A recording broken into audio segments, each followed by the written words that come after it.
Good day to you. Today we're going to be talking about momentum. Isaac Newton, when he was formulating his laws of motion, tried to reduce matter and motion to its bare bones.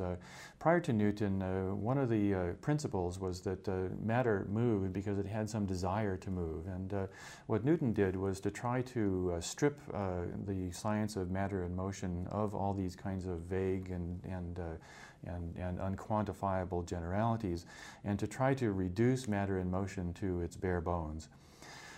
One of the quantities that Newton developed to be able to describe matter and motion is a quantity called momentum, which he described as a quantity of motion. And Newton formulated an equation that helped him describe what momentum is. And let's just write that out here. For various reasons, Newton described momentum with the symbol P. And the equation that lets you calculate P is a very simple one. You just take the product of the mass, which we define as m, times the velocity, which we define as v. Now, before we move on, let's take a moment to look at the units of this, because that'll be very important in our subsequent analysis. The units of mass, of course, are kilograms, and the units of velocity, of course, are meters per second, or meters per second raised to the -1 power. And so momentum is simply the product of mass times velocity. Now, there are a number of important things about this quantity. First of all is that momentum has a direction to it. This is implied in the quantity of velocity. Let's remember that velocity is not just speed, it's a combination of speed and direction.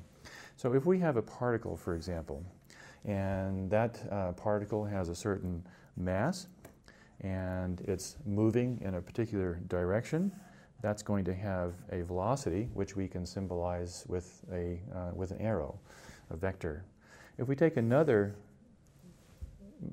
mass, just the same kind of thing, with a particular mass, and we have it going in a different direction, then that mass is going to have a different momentum than this mass will have a different momentum from this mass over here, primarily because the two have directions. They have different directions. And this will be very important when we start talking about how momentum relates to pressure and energy and those sorts of things.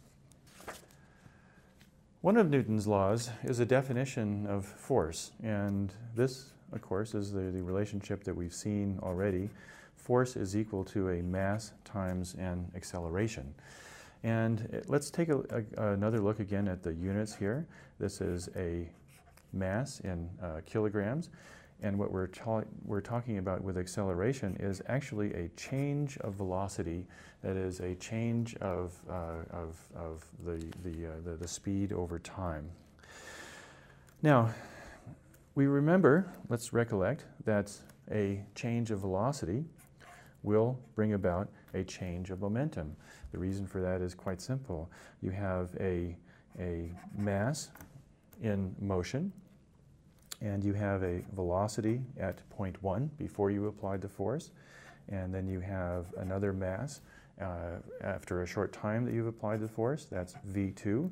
And so what we're going to see here, the mass doesn't change, and we're going to have an equation that's going to be mass times the change of velocity is equal to momentum. Now, if we work out the units, we'll see that a change of momentum is actually a change of force. And this is a fundamentally important feature of Newton's laws of matter and motion. If you have a body either at rest or in motion, it has a constant momentum. The only way you can change that is to apply a force over a period of time. And the way that that will be manifest is in a change of velocity of a mass.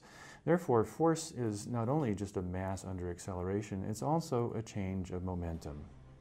Well, that's all for now, and we will see you in another video.